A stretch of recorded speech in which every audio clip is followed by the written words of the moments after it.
Stepstone presenting Viram, truly independent AI homes, 0% no other charges. போரூருக்கே இது புதுசு at Kattupakkam Porur. எல்லா rules and ரெகுலேஷன்ஸையும் மீறி நம்ம செயல்படலாம், யாரும் நம்மளை கேள்வி கேட்க மாட்டாங்க அப்படின்ற அந்த கான்ஃபிடன்ஸ் எங்கிருந்து வருது? இதுக்கு முன்னாடியே அவங்க நிறைய தவறுகள் பண்ணியிருக்காங்க, யாரும் அவங்களை கேள்வி கேட்கல. ஸோ அப்படி போக போக என்ன ஆகுதுன்னா தைரியம் வந்துகிட்டே இருக்கு, நம்மளை யாரும் எதுவும் பண்ண முடியாது, நம்ம என்ன வேணாலும் பண்ணலாம், பப்ளிக்கே நம்மளை வந்து கொஸ்டின் கேட்டாலும் பப்ளிக் நம்ம விரட்டிடலாம். ஏன்னா நீங்க அந்த காலத்துல என்ன சொல்றீங்க, அந்த இஷ்யூவை ஸ்ட்ராங்கா கையில் எடுக்கும் போது போலீஸ் டிபார்ட்மெண்ட் ரிஃபார்ம் பண்ணணுன்றீங்க, முதல்வர் பொறுப்பேற்கணுன்றீங்க. அதெல்லாம் இப்ப நீங்க பண்ணீங்களா? வந்ததுக்கு அப்புறம் நீங்க அந்த விஷயத்த பண்ணலன்னா you are not fit for the ஜாப்னு அர்த்தம் இல்லையா? இதெல்லாம் செய்யறதால கஸ்டடியில் நின்றுமா? ஸோ நான் என்ன சொல்றேன், நீங்க முதல்ல என்ன தப்பு நடந்திருக்குன்றதை அக்செப்ட் பண்ணிக்கோங்க. ஆக்ஷன் எடுக்கிறதா சொல்லிட்டு சம்பந்தமே இல்லாத விஷயங்களை பண்ணிட்டு இருக்காது. 5 இயர்ஸ் முன்னாடி அந்த டிபேட்ஸ்லாம் எப்படி இருக்குன்னா எல்லாம் ரொம்ப ஆக்ரோஷமா இருப்பாங்க. ஸ்டுடியோலயே எல்லாம் பார்த்தீங்கன்னா வீராவசனம்லாம் பேசுறதெல்லாம் நீங்க பார்ப்பீங்க. ஆங்கர்ஸ்லாம் பார்த்தீங்கன்னா பயங்கரமா பேசுவாங்க, அச்சா புச்சான்னு எமோஷன்ஸ்லாம் செதறணும் அப்படியே. இன்னைக்கு பார்த்தீங்கன்னா ரொம்ப பவ்யமா ரொம்ப அழகான டிபேட்ஸாக நடக்குது. அன்னைக்கு அப்படி பேசினவங்கலாம் இன்னைக்கு நான் பார்க்குறேன், அவங்க கவர்மெண்ட் சைட்ல இருந்து அப்படி ரொம்ப ரொம்ப நிதானமாக ரொம்ப டிப்ளமேட்டிக்காக அவங்க பேசுறாங்க. இவங்களோட அப்ரோச்சில் ஏன் இவ்வளோ பெரிய மாற்றம் ஏற்பட்டிருக்கு?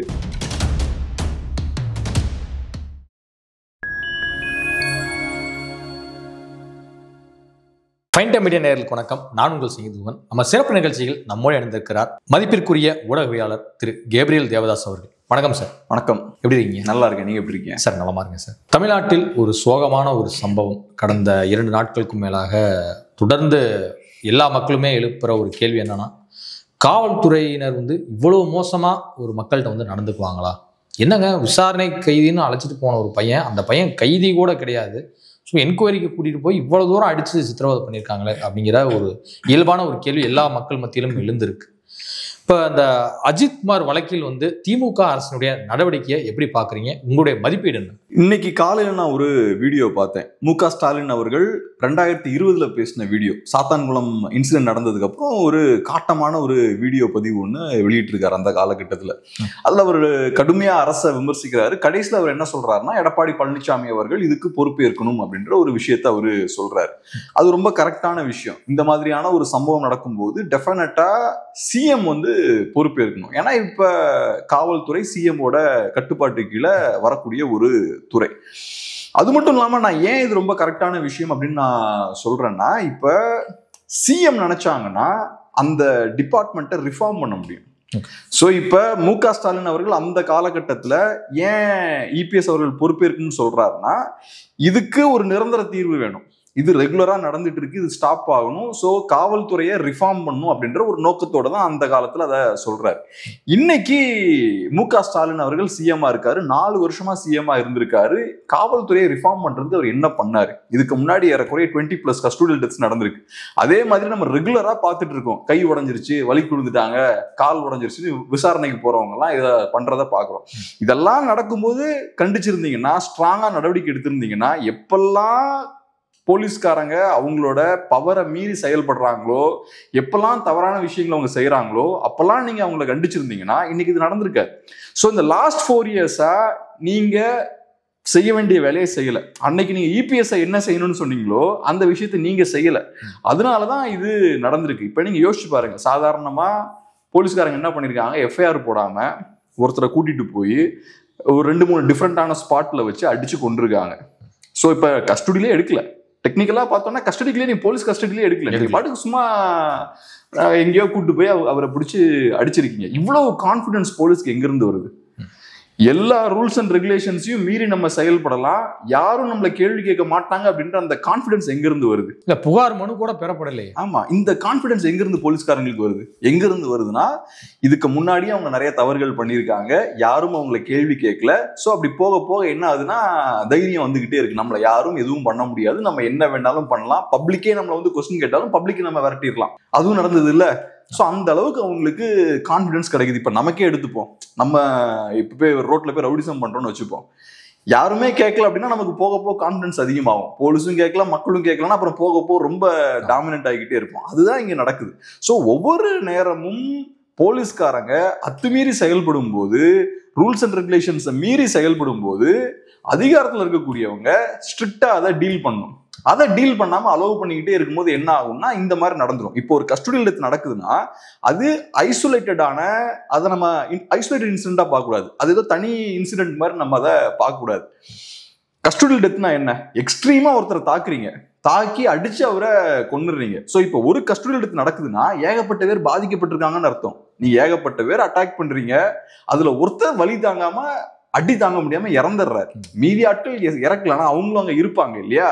ஸோ அதனால எப்பெல்லாம் சிஸ்டம் மீறி ரூல்ஸை மீறி செயல்படுறாங்களோ அப்பெல்லாம் நீங்க கண்டிச்சிருந்தீங்கன்னா இந்த பிரச்சனை நடந்திருக்காது. ஸோ சிஎம் வந்து அவர் செய்ய வேண்டிய வேலையை செய்யல.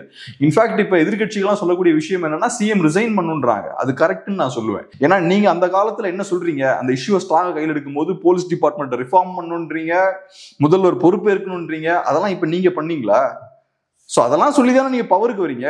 வந்ததுக்கு அப்புறம் நீங்க அந்த விஷயத்த பண்ணலன்னா you are not fit for the ஜாப்னு அர்த்தம் இல்லையா? ஸோ இந்த பதவியில் இருக்கிறதுக்கு நீங்க ஃபிட்டான ஆள் இல்லைன்னு அர்த்தம். ஸோ அதனால நீங்க ரிசைன் பண்ண வேண்டிய ஒரு கட்டாயமும் இருக்கு. செய்ய வேண்டிய வேலையை நீங்க சரியா செய்யல. இப்ப சீமான் அவர்கள் எழுப்புற அந்த கேள்வியும் வந்து சரின்னு பாக்குறீங்களா? இந்த விவகாரத்துல முதல்வர் அவர்கள் வந்து ஏன் முன்கூட்டியே அதை வந்து நடவடிக்கை எடுக்கல? இப்ப 24 மரணங்கள் நடந்துட்டு இருந்தப்போ என்ன பண்ணிட்டு இருந்தீங்க? இவ்வளவு வேகமா ஆக்ஷன் எடுக்கிறீங்க. அப்பவே நீங்க எடுத்திருந்தீங்கன்னா இது டோட்டலா வந்து கட்டுப்படுத்தப்பட்டிருக்கும் தானே. சாத்தான்குளம் சம்பவத்தை நடந்த போதே அதன் பிறகு நீங்க முதலமைச்சரா வந்தீங்க, அப்பவே இதெல்லாமே பல சீர்திருத்தங்களை கொண்டு வந்திருக்கலாமே அப்படிங்கிற கேள்வியை வந்து எழுப்புறாரு. இப்ப நான் சொன்னது எக்ஸாக்டா அதே தான். இப்ப 24 மரணங்கள் நடந்திருக்கு, 20க்கும் மேற்பட்ட கஸ்டடியல் டெத் நடந்திருக்கு. அதுல முதல் கஸ்டடியல் டெத் நடக்கும் போதே நீங்க ஸ்ட்ராங்கா ரியாக்ட் பண்ணிருக்கணும்ல. இப்ப இந்த சென்னையில வந்து குதிரை ஓட்டுற பையன், பீச்ல குதிரை ஓட்டின பையன் நினைக்கிறேன். இப்ப ரீசெண்டா இவர் அஜித்குமார் அப்படின்ற ஒரு யங்ஸ்டர் வந்து இறந்திருக்காரு. இதுக்கு பெரிய முக்கியத்துவம் கொடுக்குறீங்க. முதல்வர் அவர்கள் போன் பேசுறாரு, அதுக்கப்புறம் அவங்களுக்கு ஏதோ கவர்மெண்ட் ஜாப் ஆஃபர் பண்றாங்க, இந்த விஷயங்கள்லாம் பட்டா கொடுத்துருக்காங்க, அப்புறம் அவர் தம்பிக்கு வேலை கொடுத்துருக்காங்க, எல்லாம் பண்றீங்க. ஓகே, இதுக்கு முன்னாடி 24 பேர் இருந்தாங்களா? அவங்களுக்கு எல்லாம் என்ன? அவங்களுக்கான நீதி எங்க? அப்ப எப்ப முக்கியத்துவம் நீங்க கொடுப்பீங்கன்னா மக்கள் ஒரு விஷயத்தை எடுத்து பேச ஆரம்பிக்கும் போது, அது ஊடகங்கள் ஒரு பேசு பொருளா மாறும் போது, உங்களுக்கு அது டேமேஜ் ஏற்படுத்தும் போது நீங்க இந்த விஷயங்கள்லாம் பண்ண ஆரம்பிக்கிறீங்க. எனக்கு அந்த நியூஸை பார்த்தோன்னே எனக்கு தோன்ற ஒரு விஷயம் என்னன்னா, இது மேபி பாக்குறவங்களுக்கு தவறா கூட தெரியலாம். இப்ப அவருக்கு ஏதோ ஒரு வேலை கொடுக்குறாங்க, கவர்மெண்ட் ஜாப் கொடுக்குறாங்க. ஏன் கவர்மெண்ட் ஜாப் கொடுக்குறீங்க? உங்ககிட்ட எத்தனை நிறுவனங்கள் இருக்கு? உங்க நிறுவனங்கள்ல இருந்து ஒரு ஜாப் கொடுக்க வேண்டியதானே? ஏன் கவர்மெண்ட் ஜாப் கொடுக்குறீங்க? இது போலீஸ் டிபார்ட்மெண்ட் பண்ண தவறு, அதுக்கு கவர்மெண்ட் ஜாபா கொடுக்குறீங்க. அப்ப இன்னொருத்தர் வேலைக்காக காத்துட்டு இருப்பார்ல, அவரோட வேலை போச்சு இல்ல. நீங்க பண்ண தவறுக்கு அவர் ஏன் அவரோட வேலையை லூஸ் பண்ணணும்? இந்த ஜாப் நியாயமா இன்னொருத்தருக்கு போயிருக்கணும்ல. சோ காம்பன்சேட் பண்ணா நீங்க உங்க நிறுவனத்துல இருந்து கொடுங்க. எது கவர்மெண்ட் ஜாப் கொடுக்குறீங்க? இது தப்பு என்ன அவரா பண்ணாரு? தப்பு உங்க சைட்ல நீங்க சரியா மேனேஜ் பண்ணல, போலீஸ் டிபார்ட்மெண்ட்டை நீங்க ரிஃபார்ம் பண்ணல, செய்ய வேண்டிய விஷயங்களை கரெக்டா செய்யல. ஒவ்வொரு தடவையும் போலீஸ்காரங்க தவறான விஷயங்கள் செய்யும் போது நீங்க ஸ்ட்ரிக்டா ஆக்ஷன் எடுத்திருக்கணும். அப்படி எடுத்திருந்தீங்கன்னா இந்த விஷயமே நடந்திருக்காது. அதிகப்படியான பவர்ஸை நீங்க போலீஸ்காரங்க கையில கொடுக்குறீங்க, தவறு நடக்குது. இதுக்கு ஏன் சாதாரண ஒரு மனுஷன் பே பண்ணணும்? இப்ப நீங்க ஒரு ஜாப் அங்க கொடுக்குறீங்கன்னா இன்னொருத்தருக்கு அந்த ஜாப் இழப்பு தானே அது. ஏன் அவர் எதுக்கு அதை பே பண்ணணும்? அதை இந்த இழப்பை ஏன் அவர் பேர் பண்ணணும்? ஏதோ ஒரு கவர்மெண்ட் ஜாப் ஏதோ உங்களோட ஒரு ப்ராப்பர்ட்டி மாதிரி தூக்கி அப்படி வச்சுக்கோங்கன்னு கொடுக்குறீங்க. நீங்க பண்ண தப்புக்கு அவர் ஏன் ஃபேஸ் பண்ணணும் கான்சிக்வன்சஸ்? அதனால சீமானவர்கள் சொன்ன மாதிரி உங்களுக்கு 4 வருஷம் இருந்திருக்கு, நீங்க 4 வருஷம் பவர்ல இருந்திருக்கீங்க. ஸ்டார்டிங்ல இருந்தே டே 1ல இருந்தே எங்கெல்லாம் தவறு நடக்குதோ அந்த இடத்துல எல்லாம் ஸ்ட்ராங்கா நீங்க ரியாக்ட் பண்ணிருந்தீங்கன்னா இந்த தவறே, இந்த இவ்வளவு பெரிய ஒரு மிஸ்டேக் நடந்திருக்காது, இந்த பிரச்சனையே நடந்திருக்காது. ஸோ நீங்க செய்ய வேண்டிய விஷயங்களை சரியா செய்யாதனால இவ்வளவு பெரிய ஒரு பிரச்சனையா அது வெடிச்சிருக்கு. இன்னைக்கு தமிழ்நாடு முழுவதும் இருக்கக்கூடிய தனிப்படைகளை கிளைக்க உத்தரவிட்டிருக்கிறார் தமிழ்நாடு டிஜிபி சங்கர் ஜிவால் அவர்கள். இது வந்து சரியான நடவடிக்கையா? ஏற்கனவே நான் இன்னொரு விஷயம் உங்கள்கிட்ட நான் கேட்கணும்னு நினைக்கிறேன். இப்போ தனிப்படைகள் மூலம் எத்தனையோ கண்டுபிடிக்க முடியாத குற்றவாளிகளை வந்து போலீஸ் டிபார்ட்மெண்ட் வந்து கண்டுபிடிச்சிருக்கு, தனிப்படை அமைச்சு தான் கண்டுபிடிச்சிருக்கு. ஸோ அப்படி இருக்கும்போது இவர்களுடைய உதவி வந்து இப்போ வேணாம்னு நினைக்கிறாங்களா, இல்லை இதெல்லாம் தற்காலிகம்னு நினைக்கிறீங்க? சொன்ன மாதிரி நீங்க என்ன செய்யணுமோ அதை செய்யணும். தனிப்படைகளுக்கு ஒரு பர்பஸ் இருக்கு, அதை ஏன் உருவாக்குறீங்க? அது சொசைட்டில ஒரு ரோல் பிளே பண்ணணும் அப்படின்றதுக்காக தான் உருவாக்குறீங்க.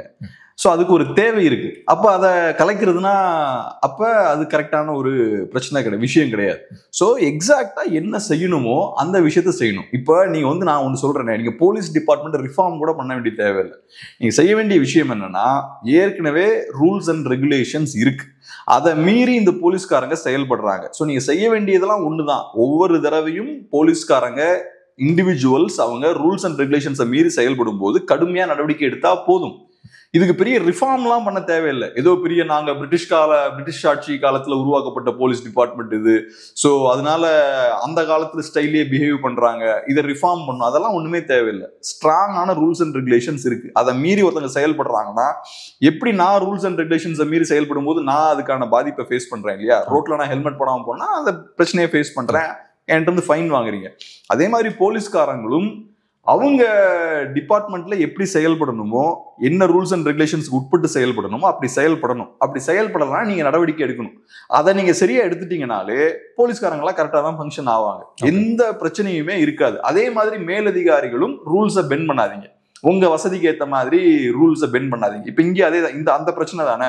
ஏதோ ஒரு இன்ஃப்ளூயன்ஷியல் ஆள் வந்து கம்ப்ளைண்ட் பண்றாங்கன்னா உடனே கடுமையான ஆக்ஷன் எடுக்கிறது, ஒரு இண்டிவிஜுவலை தூக்கிட்டு போய் அடிக்கிற அளவுக்கு நீங்க போறீங்க. சாதாரண மனிதர் ஒருத்தர் கம்ப்ளைண்ட் கொடுத்தா இவ்வளவு அக்ரெசிவா போலீஸ்காரங்க நடவடிக்கை எடுப்பாங்களா என்ன? எவ்வளவு சிக்கல்கள் இருக்கு. அப்ப அதான் நீங்களும் அவங்களுடைய ஃபேமிலி சைடு என்னவா சொல்றாங்க அப்படின்னா, மேலதிகாரிகள் சொன்னதானே எங்க வீட்டு ஆளுங்கலாம் செஞ்சாங்க அப்படிங்கிற மாதிரி பாயிண்ட் எல்லாம் வந்து முன் வைக்கிறாங்க. அது கரெக்டா என்ன மாதிரியான வாதம்? அது கரெக்டான பாயிண்ட்.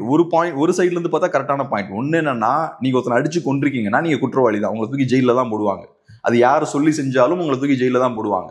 இப்ப நம்ம ஒரு பெரிய குற்றம் செய்யறோம், இல்ல அவர் சொல்லி நான் செஞ்சேன்னா என்ன விட்டுருவாங்களா என்ன? எனக்கு ஜெயில தான் போடுவாங்க. அது உங்களுக்கும் அப்ளை ஆகும். உங்க கணவர்களோ உங்க ரிலேட்டிவோ மேலதிகாரிகள் சொன்னாங்க அப்படின்றதுக்காக ஒரு விஷயத்தை செய்யறாங்கன்னா கண்டிப்பா அதுக்கான தண்டனை நீங்க ஃபேஸ் பண்ணி தான் ஆகணும். ஆனா அவங்க கேட்கிற இந்த கேள்வி கரெக்டான கேள்விதான். மேலதிகாரிகள் சொல்லிதானே எங்க உறவினர்கள் இதை பண்றாங்க அப்படின்னு கேக்குறீங்கன்னா அப்ப அவங்களும் சேர்ந்து தண்டனையை ஃபேஸ் பண்ணணும். இன்ஃபேக்ட் இப்ப சிபிஐ கணக்கு கைக்கு டிரான்ஸ்பர் பண்ணியாச்சு இதை. ஸோ அப்ப அவங்க இதை டெஃபினட்டா அதை ட்ரில் பண்ணுவாங்க, அந்த ஆங்கிள் இருந்தும் பார்ப்பாங்க. மேலதிகாரிகளும் கண்டிப்பா இதுல சிக்குவாங்க. பட் இது ஒரு எக்ஸ்கியூஸ் கிடையாது. மேலதிகாரிகள் சொல்லிதான் நாங்க பண்ணோம் அப்படின்றதுலாம் எக்ஸ்கியூஸ் கிடையாது. மேலதிகாரிகள் சொன்னா நீங்க இன்னொருத்தனை போய் கொண்டுருவீங்களா? என்ன இப்ப அந்த ரூலை உங்களுக்கு அப்ளை பண்ணா ஒத்துப்பீங்களா? அப்ப அவங்க மற்ற மனிதர்களுக்கும் அது அப்ளை ஆகும்ல. அது தவறான வாதம். இப்ப இந்த நகையை துளைத்த இந்த நிக்கிதா அப்படிங்கிறவங்க யாரு அப்படிங்கிற பின்னூட்டத்தை வந்து எல்லாருமே ஊடகங்கள் பேச மறந்துருச்சு.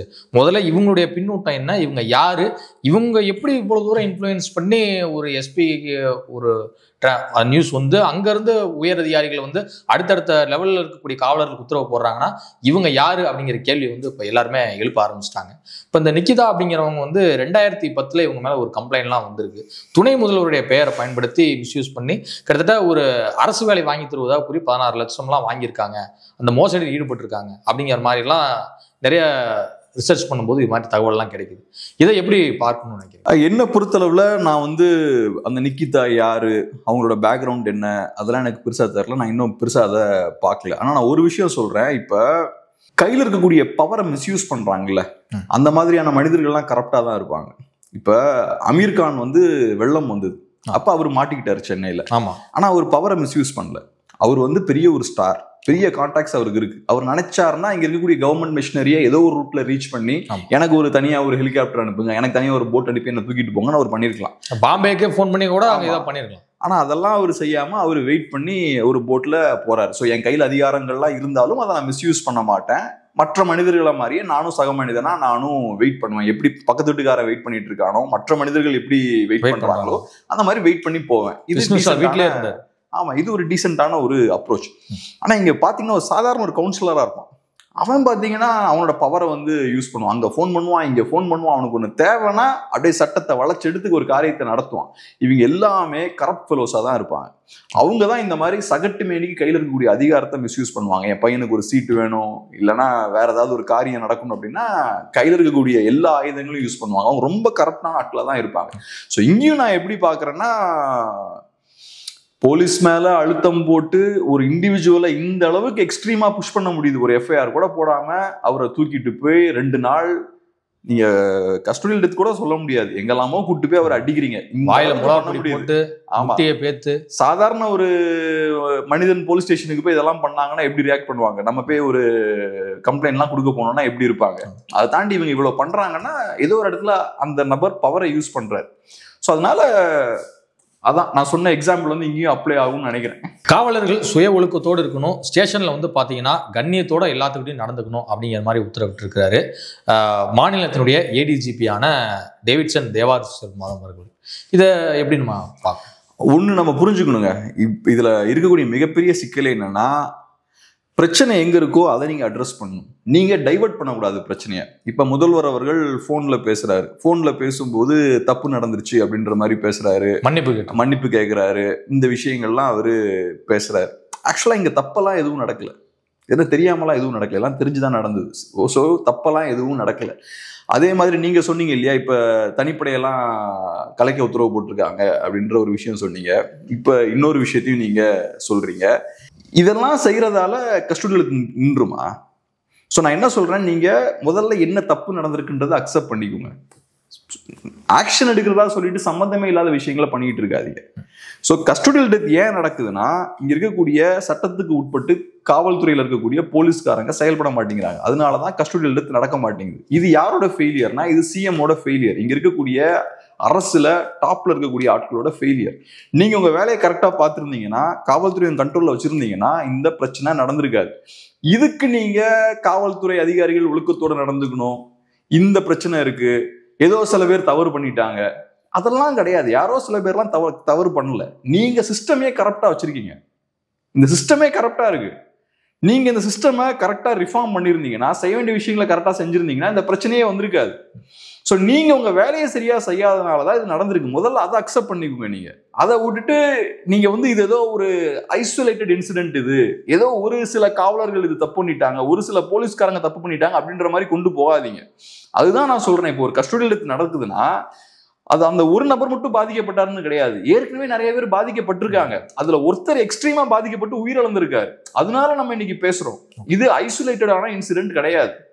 அதே மாதிரி 24 கஸ்டடியல் டெத் நடக்குது, நூத்துக்கணக்கான பேர் கை கால்லாம் உடப்பட்டு அவங்க மாவு கட்டுலாம் போட்டு விடுறாங்க அப்படின்னா ஏகப்பட்ட பேர் டெய்லி பாதிக்கப்பட்டு இருக்காங்க. சோ இது ஏதோ தவறு நடந்துச்சுன்னு கிடையாது. 2 வருஷத்துக்கு முன்னாடி பல்வேர் சிங் ஐபிஎஸ்னால பல்பெடுங்கப்பட்ட எத்தனையோ பேர். சோ சிஎம் சொல்ற மாதிரி இது ஏதோ ஒரு சின்ன மிஸ்டேக் நடந்துருச்சு அப்படின்னு கிடையாது. இந்த மிஸ்டேக் எல்லா இடத்துலயும் நடந்துட்டு இருக்கு. இந்த ஒரு சம்பவத்தை பொறுத்தளவுல மக்கள் கொந்தளிக்கிறாங்க, அந்த ஃபேமிலி மெம்பர்ஸ் இதை கொஞ்சம் ஸ்ட்ராங்கா கையில் எடுக்கிறாங்க, அந்த பகுதி மக்கள் போராட்டம் அந்த மாதிரியான விஷயங்கள்லாம் பண்றாங்க, கடையடைப்புலாம் பண்ணாங்கன்னு நினைக்கிறேன். இதெல்லாம் பண்ணும்போது இது வெளியே வருது. வெளியே வந்ததுக்கு அப்புறம் நம்ம டீப்பா போனோம்னா இன்னும் ரொம்ப நம்மள பதற வைக்கக்கூடிய விஷயங்கள்லாம் இருக்கு. இவ்வளவு மோசமா ஒருத்தரை நீங்க டார்ச்சர் பண்ணிருக்கீங்களா அப்படின்ற விஷயம்லாம் வருது. ஸோ அந்த நியூஸ் ஸ்ப்ரெட் ஆகுது, கவர்மெண்ட்டுக்கு இது ப்ரெஷரா மாறுது. ஆனா இது ஒண்ணு மட்டும் கிடையாது, இது மாதிரி ஏகப்பட்ட இன்சிடென்ட்ஸ் இருக்கு. ஸோ அதனால நீங்க இதை ஐசோலேட்டட் இன்சிடென்ட்டா பார்க்காதீங்க. ஏதோ காவல்துறை அதிகாரிகள்லாம் ஒழுக்கமா இல்ல இது ஏதோ தப்பு நடந்து போச்சு, சின்ன தப்பு நடந்து போச்சு, அப்படி கிடையாது. இந்த மாதிரியான ஒரு சிஸ்டம் இருந்ததுன்னா இந்த மாதிரி நிறைய பாதிப்புகள் ஏற்படதான் செய்யும், மக்கள் பாதிக்கப்படுவாங்க, சாதாரண மக்கள்லாம். அதனால நீங்க செய்ய வேண்டிய வேலையை கரெக்டா பண்ணுங்க. தயவு செய்து நீங்க ஸ்டஃபா டீல் பண்ணுங்க. ரூல்ஸ் அண்ட் ரெகுலேஷன்ஸை சாமானியர்கள் மீறினா எப்படி கடுமையா கையாளப்படுறாங்களோ அதே மாதிரி போலீஸ்காரங்களுக்கும் அதை அப்ளை பண்ணுங்க. அதான் உங்க ஒர்க். அது இபிஎஸ் ஆட்சியில் நடந்த காவல் நிலைய மரணத்துக்கும் ஸ்டாலின் அவர்களுடைய ஆட்சியில் நடந்த காவல் நிலைய மரணத்துக்கும் திமுக கூட்டணி கட்சிகள் என்ன மாதிரியான ரியாக்ஷன் கொடுத்துருக்காங்க அப்படின்னு பாக்குறீங்க? ஒண்ணு சொல்லலாம். இப்ப நீங்க இபிஎஸ் அவர்கள் ஆட்சி காலத்துல நடந்த காவல்துறை மரணம்னு நீங்க சொல்றதுனால கம்பேர் பண்ணி சொல்றதுனால நம்ம கம்பேரே பண்ணிடுவோம். ரெண்டுமே நம்ம கம்பேர் பண்ணிடுவோம். ஒண்ணு என்னன்னா, சாத்தான்குளத்துல நடந்த கஸ்டடியல் டெத்தை விட இது ரொம்ப மோசமான ஒரு கஸ்டடியல் டெத். ஏன்னா இது டெக்னிக்கலா பார்த்தோம்னா அது கஸ்டடியல் டெத்தே கிடையாது. ஏன்னா நீங்க கஸ்டடியிலேயே எடுக்கல, நீங்க பாட்டுக்கு ஒரு 5-6 பேர் சேர்ந்து ஒருத்தர் தூக்கிட்டு போறீங்க, வேற லொகேஷன்ல வச்சு அடிக்கிறீங்க. ஸோ அதனால அதை விட இது ரொம்ப மோசமான ஒரு சம்பவம். ரெண்டாவது, எனக்கு சர்ப்ரைசிங்கா இருக்கிற விஷயம் என்னன்னா, நீங்களும் மீடியாவில் ஆக்டிவா இருக்கக்கூடிய ஒரு இண்டிவிஜுவல் தான், நீங்களும் பார்த்துருப்பீங்க. அன்னைக்கு சொசைட்டியோட ரெஸ்பான்ஸ் எப்படி இருந்தது, இன்னைக்கு சொசைட்டியோட ரெஸ்பான்ஸ் எப்படி இருக்கு.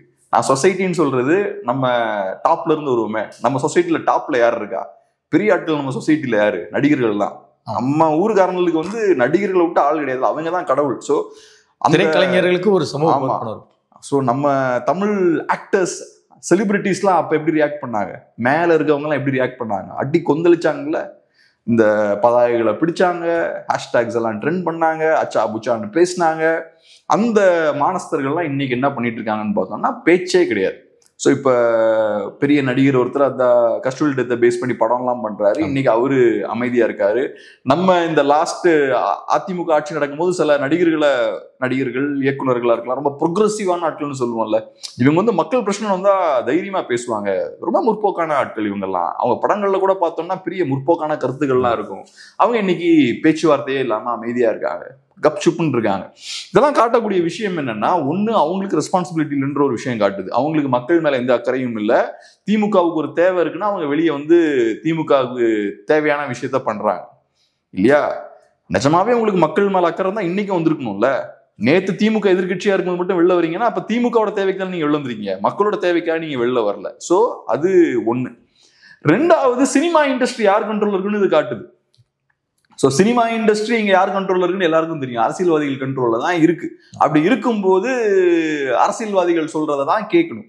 இன்னைக்கு சினிமா இண்டஸ்ட்ரி ஒரு குரூப்போட கண்ட்ரோல்ல இருக்குன்னா அவங்களுக்கு எதிராக செயல்பட முடியாது. ஸோ அதனால நீங்க என்ன பண்றீங்க, சைலண்டா நம்ம மௌன விரதம் எடுத்துடலாம்னு சொல்லிட்டு குவைட்டா இருக்கீங்க. இவ்வளவு பெரிய பிரச்சனை நடந்துட்டு இருக்கும்போது இது நம்ம தமிழ் சமூகத்துல டாப்ல இருக்கக்கூடிய ஆட்கள் செய்யக்கூடிய விஷயம். ரெண்டாவது, நம்ம மீடியா டிபேட்ஸ் நீங்க பாத்தீங்கன்னா ஃபர்ஸ்ட் எடுக்கல இந்த நியூஸை, லேட்டா தான் இந்த நியூஸை எடுக்கிறாங்க. எல்லாரும் டிபேட்டா கொண்டு வருவாங்க. ஆமா, எப்படி கள்ளக்குறிச்சியில மரணங்கள் நடக்குது, கள்ளச்சாராயம் குடித்து நிறைய பேர் இறக்குறாங்க, எடுத்துன்னு எடுக்கல. நியூஸ் வந்துகிட்டே இருக்கு, நம்ம ஆளுகள் மெயின் டிபேட்ல எடுக்கல. அதுக்கப்புறம் சோசியல் மீடியாலாம் பத்தி எரிய ஆரம்பிக்குது. அதுக்கப்புறம் தான் லேட்டா எடுக்கிறாங்க.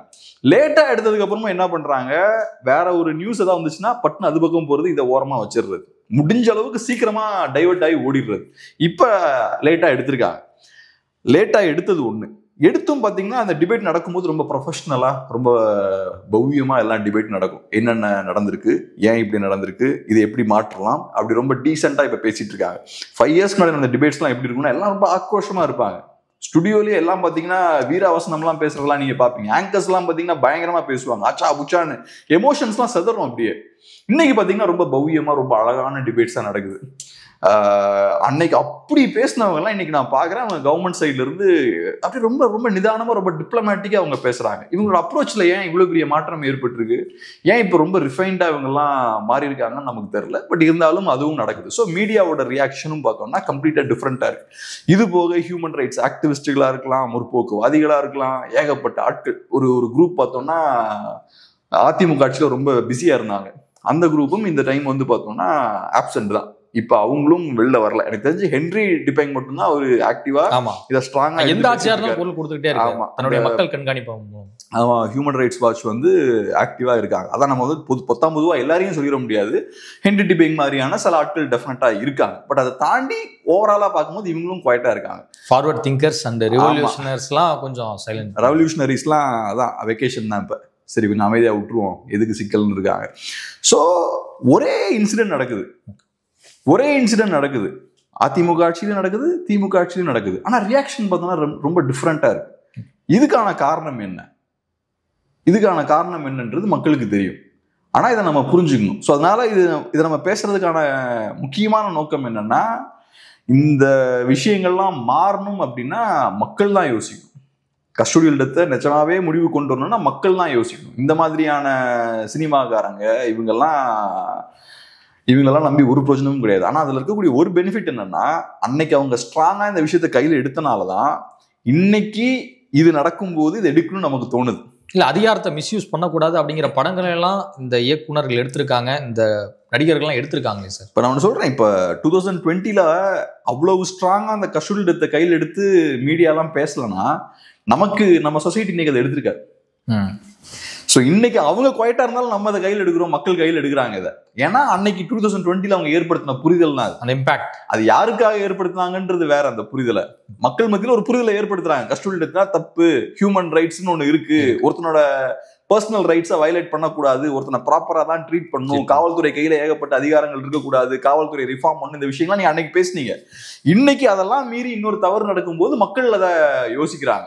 ஸோ அந்த நம்ம சொன்ன செலிபிரிட்டிஸ், நம்ம சொன்ன மீடியா இன்ஃப்ளூயன்சர்ஸ், அப்புறம் போராளிகள், புரட்சியாளர்கள் அமைதியா இருந்தாலும் மக்கள் அந்த இஷ்யூவை கையில் எடுக்கிறாங்க. ஏன்னா அந்த புரிதலை அவங்க அன்னைக்கு ஏற்படுத்தியிருக்காங்க. ஸோ அந்த வகையில அவங்க ஒரு நல்ல காரியம் தான் பண்ணியிருக்காங்க. அப்கோர்ஸ் அவங்களோட இன்டென்ஷன் வேறையா இருந்தது, பட் நல்ல காரியம் தான் அன்னைக்கு பண்ணியிருக்காங்க. இன்னைக்கு நம்ம அதை பேசுறோம் இல்லையா. இதுவரை உங்கள் பல்வேறு கருத்துக்கு நோட் பண்ணுங்க. நன்றி சார். நன்றி.